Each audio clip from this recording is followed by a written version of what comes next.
એવા જેવું રૂ ને ડુંગળી અને સિંગ એવી થઈ ગઈ છે. ડુંગળી તો આખી આમ તમે જોયું નહીં આગળ તમને પતિ. હા, અને શેઢે નાખવાની જ રહે. શાળુ પાકમાં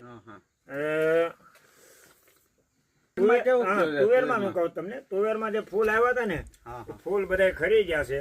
એટલે મારે સરકારશ્રીને વિનંતી કરું હું કે ભાઈ તો ખેડૂતને બને એટલી વહેલી તકે સહાય આપે. માવઠું છે ને ભાઈ બહુ ભારે પીડ્યું છે ખેડૂતોને.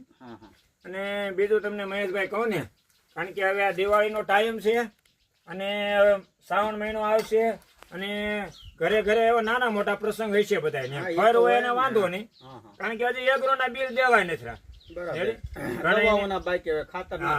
કોઈને દીકરીઓ પહોણાવાના છે, કોઈને છોકરા પહોણાવાના બાકી છે.